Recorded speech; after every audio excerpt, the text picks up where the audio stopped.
Je suis ravie de vous accueillir pour cette nouvelle saison des sessions de Grécie. Les sessions de Grécie, c'est votre rendez-vous où chaque vendredi.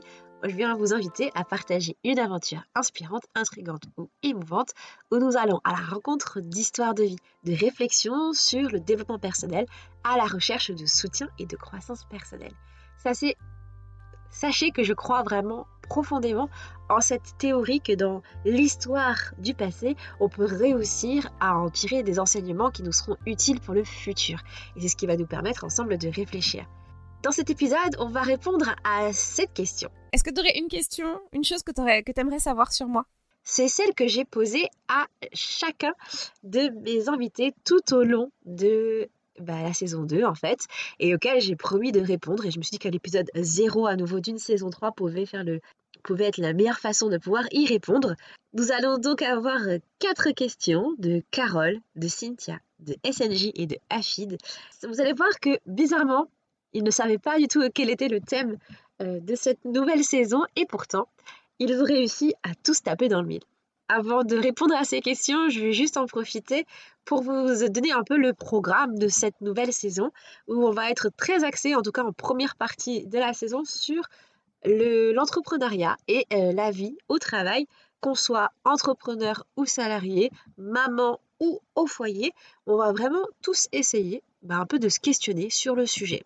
Dans un second temps, je vais venir vous inviter à vous participer au podcast. Si vous pensez avoir une histoire qui peut être inspirante, quelque chose d'atypique, intriguant ou encore émouvant, je vous invite à venir partager votre aventure avec nous.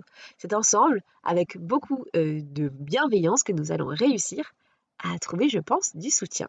Allez, on commence par la première question.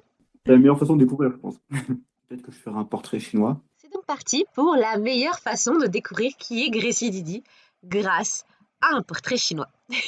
J'ai trouvé ça hyper chouette que de se poser la question un peu comme le font la plupart du temps les enfants. Donc si j'étais un animal, je serais une lionne. Parce que comme la lionne, je ne lâche rien. Je fais très attention à ma progéniture. Et je pense que c'est un animal qui me représente énormément. Si j'étais une plante ou une fleur, je serais... Alors il faut savoir que mon prénom, ça veut dire petite fleur. Donc je suis déjà une fleur de base, mais si j'étais une fleur, je pense que je serais la rose. Ça fait très très cliché, mais je serais la rose parce que je pense que je suis très belle et très douce, mais attention, je pique. Si j'étais un plat cuisiné, alors si j'étais un plat cuisiné, mon plat préféré, je pense que c'est quand même la tartiflette. Dites-moi vous, tiens, dans les commentaires de cet épisode, ce que vous seriez. Si j'étais une couleur, ça serait largement le orange, parce que c'est la couleur qui donne la pêche, qui donne un coup de peps. C'est aussi l'orange, la vitamine C. Vous voyez, c'est un peu, pour moi, c'est la couleur de la vie, l'orange. Si j'étais une chanson, je serais là, de Moïse, parce que pour moi, c'est devenu ma chanson depuis que je suis devenue maman. C'est devenu la chanson qui me représente le plus et dans laquelle je me sens le mieux. Elle me fait pleurer à chaque fois que je l'écoute, donc je pense que ce serait cette chanson-là. Si j'étais un acteur ou une actrice, au début j'avais envie de dire spontanément Zendaya, parce que je la trouve très forte.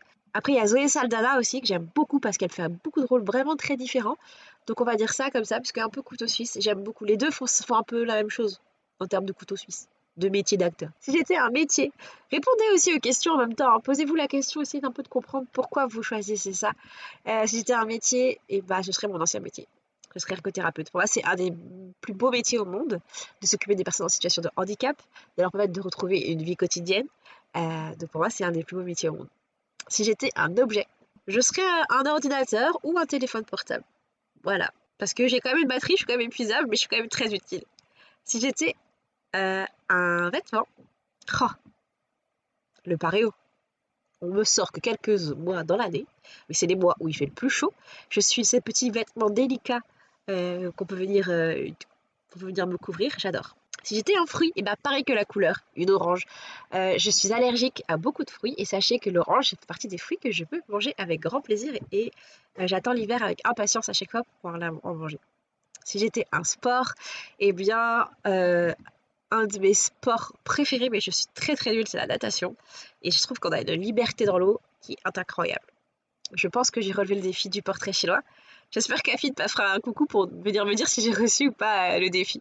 La prochaine question, j'ai largement hésité parce qu'il y en a une qui parle du passé et l'autre du futur. Mais j'avoue que j'ai d'abord envie de mettre le futur avant de parler du passé. Alors je laisse la parole à SNJ. Moi, je voulais savoir enfin, où est-ce que tu t'imagines dans 5 ans?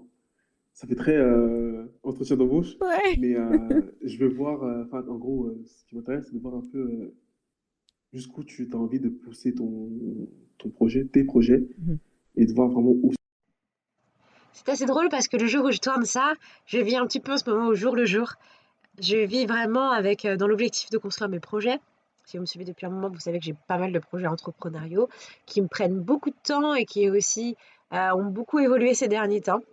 C'est pour ça d'ailleurs que je consacre une partie de la saison 3 à l'entrepreneuriat et au travail, parce que je pense que c'est aussi important de pouvoir restituer toute son expérience sur des sujets sur lesquels aujourd'hui on mène beaucoup, enfin on met beaucoup de paillettes, alors qu'il faut parfois aussi être très réaliste sur ce que c'est que d'être entrepreneur.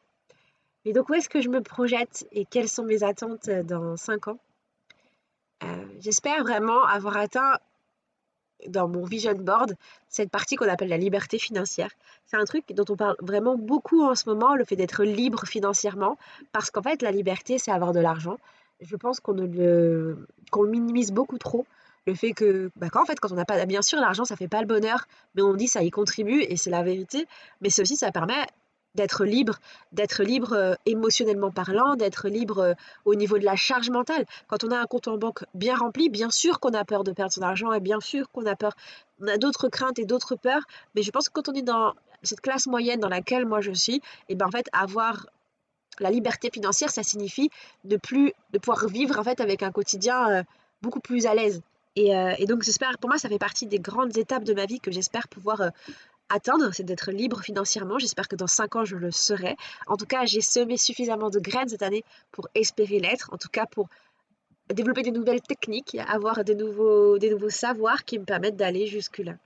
Au niveau de la famille, où est-ce que je m'imagine? Eh bien, écoutez, c'est vrai que c'est un rêve pour moi qui, pour l'instant, semble impossible à atteindre, mais que j'espère pouvoir arriver à toucher du doigt. C'est celui d'être maman une seconde fois parce que je trouve que la maternité, c'est quelque chose qui m'a profondément transformée. C'est d'ailleurs une grosse partie aussi du podcast de la saison 2, c'est ce monde-là de la maternité. Ça m'a carrément poussée à écrire un livre. Donc pourquoi pas en avoir rédigé un second, pas cette fois sur la maternité, mais sur autre chose. J'espère que dans 5 ans, je serai soit en train de l'écrire, soit en train de l'éditer. Ça serait vraiment génial. Et puis personnellement, bah, moi, je me souhaite la plus grande santé possible pour pouvoir profiter avec ma famille, mes amis, mon entourage, et pouvoir à nouveau avoir retrouvé un équilibre de vie très très agréable. Je vous ai dit que je commençais par parler du futur parce qu'il est souvent plus facile de se projeter. Et Carole m'a posé une question cette fois-ci. Je pense que si j'ai voulu l'utiliser en dernier, cette question, c'est parce que j'ai beaucoup de mal à y répondre. J'aime beaucoup reprendre les choses à leur base et à l'enfance, parce que je pense qu'il y a beaucoup de choses aussi qui découlent de là. Et donc, je te demanderais quelle était la petite Gracie, quel rêve elle avait, qu'est-ce qu'elle imaginait de sa vie et où elle avait envie d'aller. Qui était la petite Grécie? Elle rêvait de quoi, cette petite fille? Eh bien, écoutez, je pense qu'aujourd'hui, je n'ai réalisé aucun de mes rêves. La petite Grécie, elle rêvait d'être docteur, d'être obstétricienne. Je sais, c'est bizarre pour un rêve de petite fille, mais j'ai des goûts toujours atypiques, ça a toujours été mon cas. Et à vrai dire, je rêvais de mettre des bébés au monde parce que je trouvais ça magnifique, le fait de pouvoir donner la vie. D'ailleurs, c'est quelque chose que je trouve toujours magnifique, mais bon, c'est assez drôle aujourd'hui de voir comment ça s'est transformé et à quel moment on en est parvenu à ça. La petite Gracie, elle rêvait aussi d'être danseuse et chanteuse parce que j'adore chanter. J'adore le pouvoir qu'a la danse sur moi, la manière dont ça me libère, la manière dont ça me fait du bien. Et c'est quelque chose que j'ai aussi retranscrit, mais dans ma vie professionnelle, dans laquelle au début, j'apprenais à mes patients aussi à danser. J'ai toujours mis un peu de danse et un peu de chant dans tout ce que je faisais. Et puis la voix, c'est quelque chose que j'utilise aujourd'hui dans mon podcast. Et je pense que c'est quelque chose aussi qui me fait beaucoup de bien et qui me libère énormément. La petite Grécie, elle rêvait pas forcément de fonder une famille. D'ailleurs, ça a étonné énormément de personnes dans ma famille quand j'ai dit que j'étais enceinte parce que j'avais dit au départ que je ne voulais pas d'enfant. pas parce que c'était la mode ou parce que c'était un courant, mais parce que je ne comprenais pas ce que c'était que d'avoir un enfant et parce que je ne voyais pas aussi ce que je pouvais apporter à un enfant.